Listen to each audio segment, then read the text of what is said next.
차별을 당했다는 뉴스를 종종 볼 수 있습니다. 그들과 다르다는 이유로 눈을 찢는 행동을 하거나 입에 담지 말아야 할 말을 하기도 합니다. 국내에서도 어느 공공기관장이 인종차별적인 망언으로 물의를 일으켰다는 이야기도 있었습니다. 이러한 차별의 밑바탕에는 지독한 편견이 자리 잡고 있습니다. 고든 울퍼트는 편견이라는 책에서 편견을 구성하는 두 가지 기본 요소는 잘못된 일반화와 적개심이라고 했습니다. 그는 충분한 근거 없이 다른 사람을 나쁘게 생각하는 것이 편견이라고 했습니다. 실상 모든 나라나 모든 세대에 걸쳐서 편견은 존재해 왔습니다. 문제는 편견이 자기 자신을 파멸시킬 뿐만 아니라 다른 사람까지 파멸로 몰아넣는다는 데 있습니다. 따라서 편견은 반드시 무너뜨려야 할 무서운 죄악의 벽입니다. 예수님께서 오셨지만 당시 편견에 사로잡힌 사람들은 영접하기보다 배척했습니다. 빌립이 나다나엘에게 자신이 만난 예수 그리스도를 전했습니다. 모세가 율법에 기록하였고 여러 선지자가 기록한 그분을 우리가 만났으니 요셉의 아들 나사렛 예수니라. 그러자 나다나엘은 생각해 볼 여지도 없다는 듯이 이렇게 말했습니다. 나사렛에서 무슨 선한 것이 날 수 있느냐?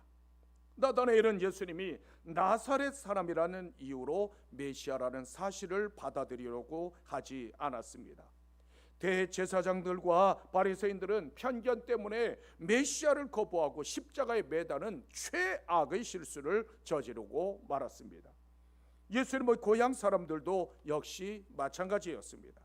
주님께서 가버나움을 떠나 고향 나사렛에 들러 잠시 쉬면서 복음을 증거하기를 원하셨던 것 같습니다.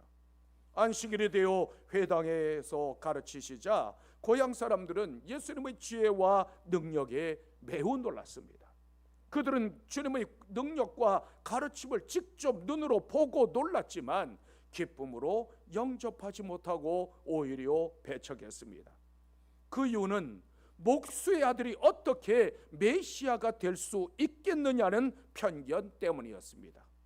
따라서 지독한 편견을 버려야만 기쁨으로 주님을 영접할 수 있습니다. 예수님께서 고향으로 가신 이유는 무엇이었을까요? 중요한 약속이나 꼭 만나야 할 사람이 있었을까요? 아니면 꼭 가서 고쳐줘야 할 어떤 환자라도 있었을까요? 본문 1절에서는 이렇게 말씀하고 있습니다.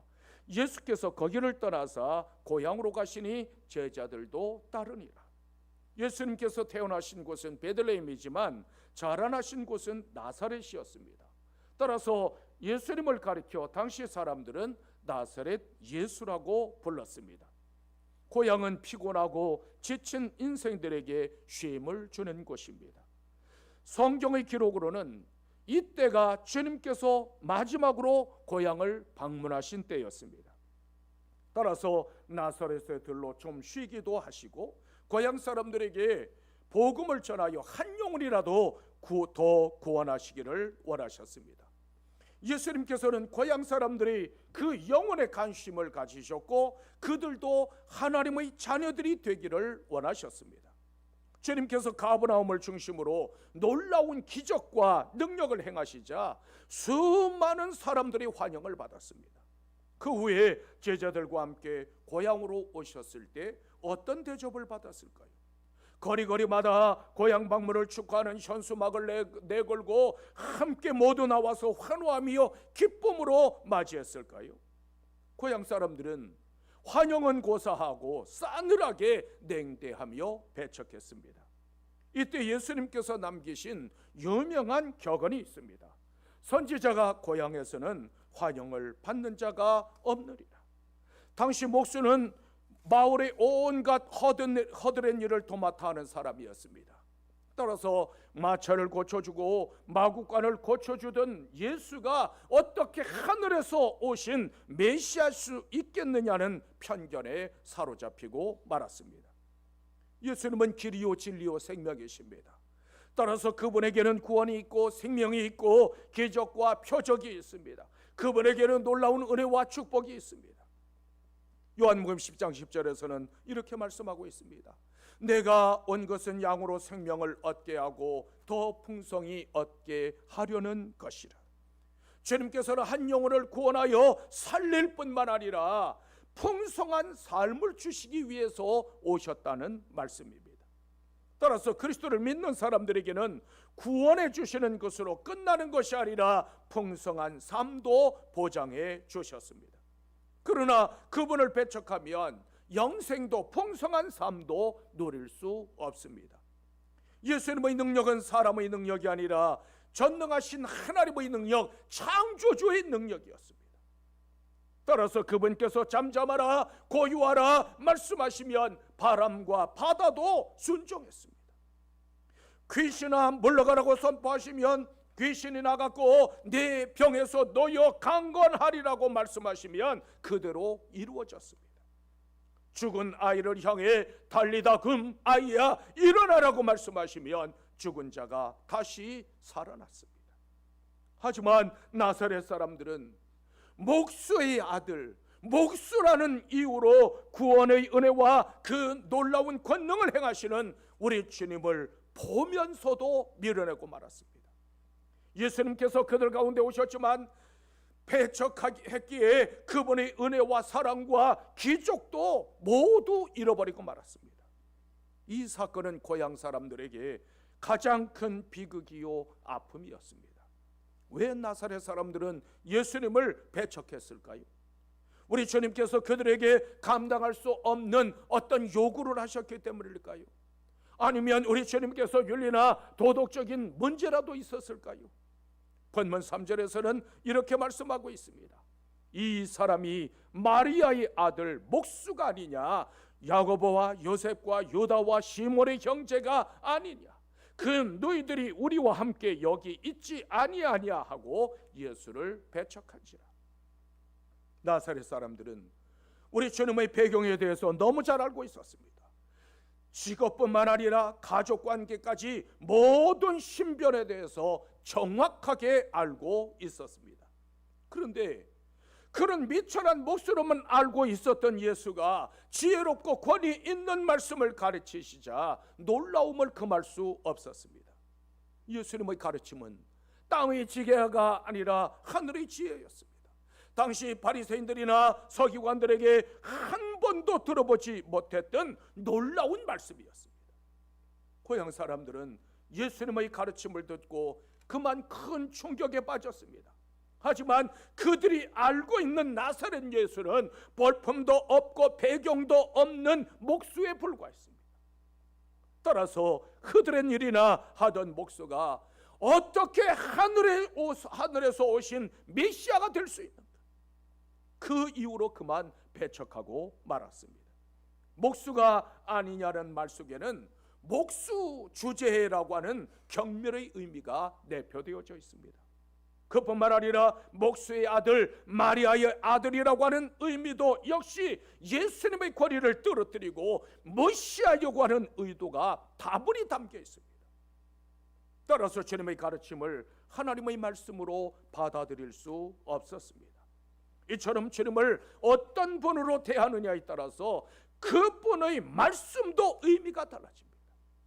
나사렛 사람들은 주님의 직업뿐만 아니라 가족 관계까지 다 꿰뚫고 있었습니다. 그러나 예수님에 대한 편견과 시기심 때문에 메시아를 배척하고 말았습니다. 이때 나사렛 사람들이 주님의 지혜와 권능을 보고 그분을 영접하고 하나님 앞에 영광을 돌려드렸다면 얼마나 좋았을까요? 하지만 나사렛 사람들은 생명의 길, 구원의 길로 나아가지 않았습니다. 그러므로 지독한 편견을 벗어버리고 생명의 길로 나아갈 수 있는 여러분들이 되시기를 주님의 이름으로 축원합니다. 어떻게 하면 주님의 권능을 경험할 수 있을까요? 먼저 우리는 그리스도를 기쁨으로 영접해야만 합니다. 본문 2절에서는 이렇게 말씀하고 있습니다. 안식일이 되어 회당에서 가르치시니 많은 사람이 듣고 놀라 이르되 이 사람이 어디서 이런 것을 얻었느냐? 이 사람이 받은 지혜와 이 사람이 이 사람이 받은 지혜와 그 손으로 이루어지는 이런 권능이 어찌 됨이냐? 회당에서 가르치시는 우리 주님의 말씀을 듣고 난 후 나사렛 사람들이 보인 반응입니다. 고향 사람들은 주님의 능력과 가르침에 대한 소문을 듣고 이미 알고 있던 차에 그분이 오셔서 직접 말씀을 들려주셨습니다. 그들이 아는 예수는 가난한 목수의 아들로 별로 배운 것이 없는 사람이었습니다. 그런데 당시 율법에 정통했던 서기관들을 능가하는 지혜롭고 권위 있는 말씀을 가르치시자 놀랄 수밖에 없었습니다. 그들은 주님의 권능과 권위 있는 진리의 말씀에 철저하게 압도되었습니다. 고향 사람들이 눈에는 참으로 기이하게 보였을 것입니다. 우리와 함께 자랐던 저 예수가 도대체 어디서 저런 지혜와 저런 권능을 얻었을까? 우리가 알던 예수, 그는 과연 도대체 누구일까?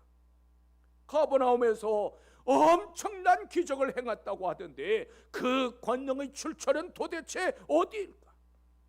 그들의 마음속에는 의문과 호기심이 일어났습니다. 그런데 나사렛 사람들은 예수님께서 행하시는 가르침과 능력을 직접 보고 직접 들었지만 영접하지 않았습니다. 많은 사람들이 예수님의 능력과 교훈의 탁월성에 대해서 매우 감탄하지만 나의 구세주로 영접하지는 않습니다. 따라서 나사렛 사람들의 비극은 지금도 재현되고 있습니다. 그렇다면 여러분들에게 예수 그리스도, 그분은 누구십니까? 이 질문에 어떻게 답하느냐에 따라서 살기도 하고 죽기도 합니다.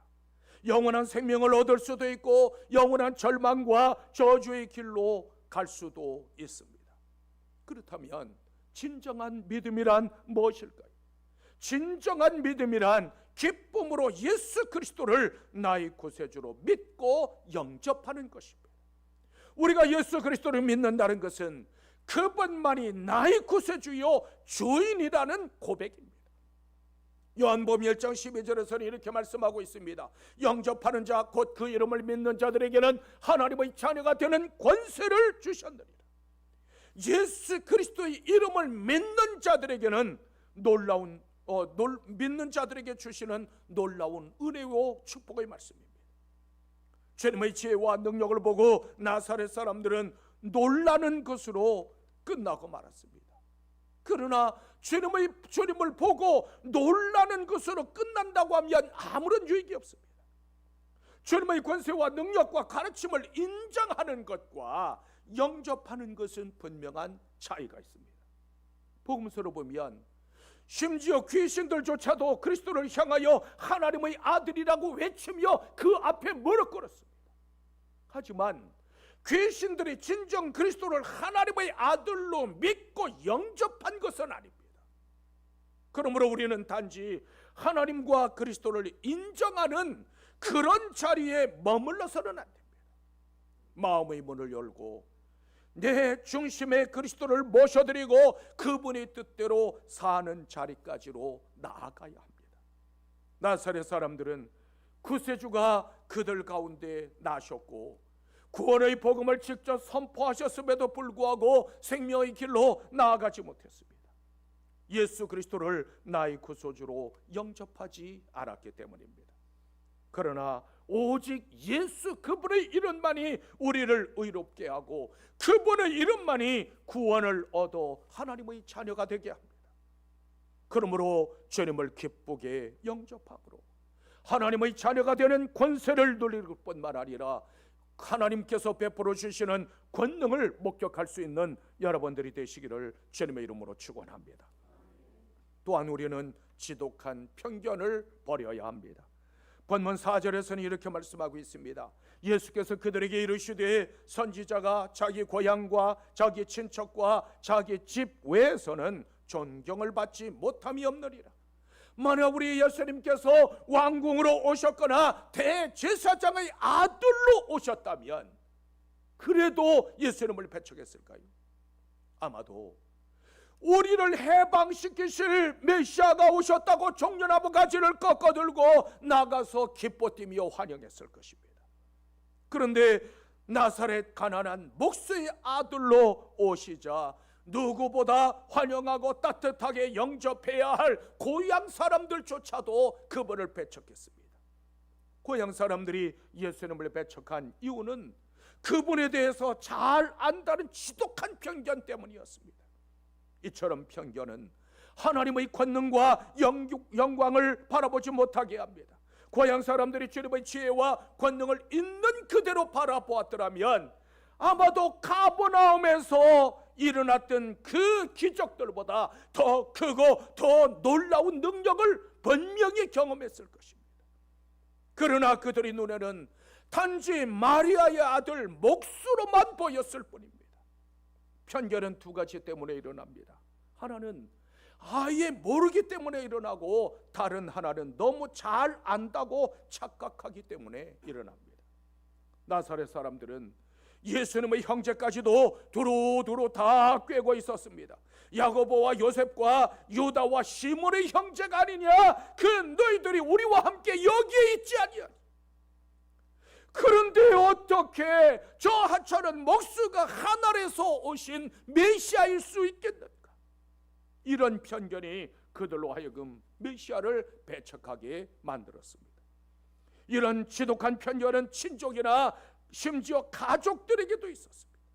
마가복음 3장 21절에서는 이렇게 말씀하고 있습니다. 예수의 친족들이 듣고 그를 붙들러 나오니 이는 그가 미쳤다 함이라. 당시 미쳤다는 말은 곧 귀신이 들렸다는 의미와 같았습니다. 따라서 친족과 가족들까지도 하나님의 아들이신 예수 그리스도를 귀신 들려서 미친 사람으로 여겼다는 뜻입니다. 친족이나 가족들은 누구보다도 동역자가 되거나 적어도 협력자가 되어주어야 할 사람들입니다. 그러나 그런 가족들조차 믿지 않기는 마찬가지였습니다. 요한복음 7장 5절에서는 이렇게 말씀하고 있습니다. 이는 그 형제들까지도 예수를 믿지 아니함이라. 예수님과 가장 가까운 형제들마저 하나님의 아들이요 죄에서 구원하실 구세주이심을 믿지 않았다는 말씀입니다. 가족들에게조차 벌신받고 배척받으신 예수님의 마음은 얼마나 힘들었을까요?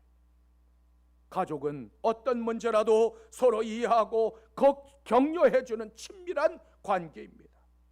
그런데 신앙적인 문제로 가족 간의 갈등을 겪는 일들이 많이 일어나고 있습니다. 부부 중에 어느 한쪽만 믿는 경우나 부모는 믿는데 자식이 믿지 않는 그런 경우들도 있습니다. 이런 문제가 있을 때는 예수님을 기억하고 인내하며 기도하면 반드시 구원의 역사가 일어납니다. 당시 서기관들은 예수님을 가리켜 귀신의 왕인 바알세불을 힘입어 귀신을 쫓아낸다고 악평했습니다. 당대 최고의 지성이었던 그 서기관들이 예수님을 몰랐을까요? 그러면 왜 이처럼 악의적으로 비난했을까요? 그 이유는 그들이 사단에게 속한 자였기 때문입니다. 사단에게 속한 자기 자신들의 실체를 감추고 도리어 예수님을 귀신 들린 자라고 누명씌웠습니다. 우리도 역시 편견에 사로잡히면 주님의 권능과 하나님의 영광을 목도할 수 없습니다. 따라서 그릇된 편견에 빠지지 않도록 항상 주의를 해야만 합니다. 오늘도 사탄의 하수인들은 동일한 수법으로 성도들에게 접근하고 있습니다. 지금도 세상은 바리새인과 서기관들처럼 교회와 성도들을 대적으로 삼고 악의적인 비난을 일삼고 있습니다. 하지만 무고한 비난과 조롱과 모욕을 들을지라도 염려하지 마십시오. 그들은 그들의 말로 하나님의 심판을 받게 될 것입니다. 다만 우리는 스스로를 돌이켜 보아야만 합니다. 나는 혹여라도 편견을 가지고 주님을 바라보고 있지는 않은가? 나는 혹여라도 성도들에 대해서, 교회에 대해서, 누군가에 대해서 편견을 가지고 있지는 않은가?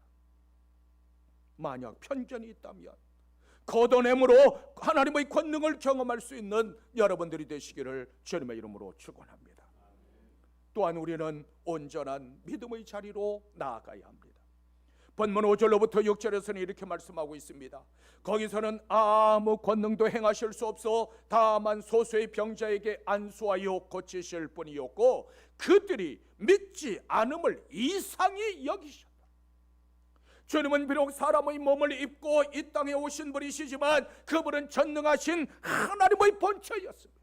하나님의 본체라는 말은 하나님 자신이라는 뜻입니다. 그런데 고향에서는 많은 능력을 행하지 못하고 다만 소수의 병자들만 안수하여 고쳐주셨습니다. 그 이유는 고향 사람들이 그분의 권능을 믿지 않았기 때문입니다. 따라서 하나님의 권능을 경험하려면 오직 믿음으로 나아가야만 합니다. 우리는 성경 속에서 믿음으로 나갔던 수많은 사람들을 만날 수 있습니다. 한 여인이 예수님을 만나기 위해서 찾아왔지만 너무 많은 인파 속에 있어서 도저히 예수님을 만날 길이 없었습니다. 어떻게 하면 좋을까? 그 혈루증 앓던 여인은 내가 예수님의 옷자락만 만져도 나올 수 있을 거예요. 그 사실을 믿음으로 주님의 옷자락을 만졌습니다. 그 순간 그 혈류의 근원이 깨끗하게 나았습니다. 그걸 아신 예수님께서 돌아보시면서 누가 내 옷자락을 만졌느냐고 물었습니다. 제자들은 지금 이렇게 사람들이 많아서 밀치는 것이지 주님을 일부러 만진 사람은 없다고 대답했습니다. 그러나 주님께서는 아니라고 말씀하셨습니다. 그때 그 여인이 주님 앞에 나아가서 자기에게 일어난 이 모든 일을 말씀드렸습니다. 그때 예수님께서 가라, 내 믿음이 따라, 내 믿음이 너를 구원하였느니라. 평안히 가라, 내 병에서도요 강건할지어다 말씀하셨습니다. 이 여인처럼 믿음과 간절한 마음으로 주님 앞에 나아가야만 하나님의 권능의 역사를 경험할 수 있습니다. 믿음으로 나아가는 자에게 은혜와 권능의 역사를 베풀어 주시는 하나님이십니다. 11에서 11장 6절에서는 이렇게 말씀하고 있습니다. 믿음이 없이는 하나님을 기쁘시게 하지 못하나니 하나님께 나아가는 자는 반드시 그가 계신 것과 또한 그가 자기를 찾는 자들에게 상 주시는 이심을 믿어야 할지니라. 목마른 사슴이 쉬는 물을 찾듯이 부지런히 하나님을 찾는 자들에게 권능을 드러내시고 상을 주시는 하나님이십니다. 우리가 반드시 기억해야 할 것이 있습니다. 예수님께서 권능을 행하실 수 없는 그 와중에도 소수의 사람들은 예수님을 믿고 병고침을 받았노라고 성경은 기록하고 있습니다. 그리스도의 권능과 은혜는 오직 그분을 경외하고 그분을 믿는 자들만 받을 수 있습니다. 하나님의 선하심은 우리의 믿음과 만날 때 놀라운 능력으로 드러납니다. 예수님께서는 두 선지자의 예를 들어 이러한 사실을 확정하셨습니다. 하나는 엘리야 시대에 있었던 사르밧 과부의 이야기입니다. 당시 팔레스틴 땅에 3년 6개월 동안 비가 오지 않아 엄청난 기갈이 들어 수많은 사람들이 굶어 죽어가고 있었습니다. 그때 많은 과부가 있었지만 은혜 받은 사람은 사렙다의 한 과부였을 뿐이었다고 주님께서 말씀하셨습니다. 사르밧 과부는 엘리야 선지자를 통해 들려온 하나님의 말씀을 믿었습니다. 하나님께서는 그 여인의 믿음을 보시고 고통의 시대 속에서도 특별한 은혜를 베풀어 주셨습니다. 가뭄이 끝나는 그 날까지 가루떡과 기름병이 마르지 않았습니다. 아울러 엘리사 시대에 수많은 한센병 환자가 있었지만 깨끗함을 받은 사람은 나만 한 사람뿐이었다고 말씀하셨습니다. 당시 한센병은 고칠 수 없는 천연과 같은 병이었지만 하나님의 선지자가 이스라엘 백성 가운데 있었습니다. 하지만 누구도 찾아오지 않았고 이방 사람 나하만이 자기 집에 있는 여종의 그 작은 여종의 그 이스라엘에 하나님의 선지자가 있다는 그 말을 듣고 선지자를 찾아 나와서 병을 고쳐달라고 간청했습니다. 요단강에 들어가 7번 씻으라는 선지자의 명령에 순종함으로 깨끗함을 받았습니다. 이방인 나하만이 고침을 받았다면 이스라엘 백성들 중에 한센병이든지 무슨 병이든지 주님 그 선지자를 찾아갔더라면 고침을 받지 않았을까요? 왜 예수님께서 이런 예를 들어서 말씀하셨을까요? 너희도 하나님의 은혜와 하나님의 권능을 보기 원한다면 너희도 믿고 순종하라는 말씀입니다. 주님께서 원하시는 것은 온전한 믿음과 말씀에 대한 순종입니다. 온전한 믿음과 순종으로 하나님의 은혜와 권능을 경험하고 나아갈 수 있는 여러분들이 되시기를 주님의 이름으로 축원합니다. 어떤 분이 고위 관료의 초대를 받고 검소한 차림으로 약속 장소로 갔답니다. 그런데 입구를 관리하던 사람이 옷이 허술하다는 이유로 통과시켜주지 않았습니다. 다행히 아는 사람의 도움을 받아 들어갔지만 아무도 아는 척하지 않았고 음료수조차 내어주지 않았습니다. 다시 집으로 돌아와서 좋은 옷으로 갈아입고 갔더니 입구에서 밀쳐내던 그 관리인이 환대를 했습니다. 파티 장소에 들어서자 고위 관료와 참석자들이 차 다가와서 반갑게 인사를 했습니다. 그는 좌석에 앉자마자 고급 식사가 나오고 좋은 음료가 나왔습니다. 그러자 의자에 입고 온 그 양복을 벗어서 놓고 음식 접시를 그 앞에 놓고 이렇게 말했습니다. 양복아, 이 음식 내가 먹어라. 사람을 보고 주는 음식이 아니라 옷을 보고 주는 음식이니 내가 먹으라고 했답니다. 이처럼 세상에서 편견보다 무서운 것이 없습니다. 나사렛 사람들은 편견에 사로잡힌 나머지 하늘로부터 오신 그리스도를 배척했습니다. 그들은 복의 근원이신 주님을 배척함으로 구원의 문, 은혜의 문, 축복의 문, 생명의 문을 스스로 닫아 걸고 말았습니다. 우리도 편견에 사로잡히면 같은 실수를 범할 수밖에 없습니다. 지금도 주님께서는 우리의 심령의 문을 두드리고 계십니다. 믿음 없이 그리스도를 바라보면 하찮은 몫으로 보일 뿐입니다. 그러므로 믿음의 눈으로 하나님의 본체이신 그리스도를 바라보십시오. 이 시간 나는 어떤 사람인가를 스스로 돌아보아야만 합니다. 주님을 환영하며 영접하는 가버나움 사람들 그 속에 내가 서 있는가? 아니면 지독한 편견에 사로잡힌 나사렛 고향 사람들과 친족들과 서기관들 틈에 내가 서 있지는 않은가?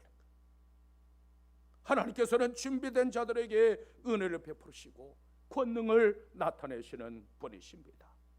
그러므로 간절한 마음으로 우리 주님 앞에 나아감으로 놀라운 권능과 풍성한 은혜를 경험할 수 있는 여러분들이 되시기를 주님의 이름으로 축원합니다.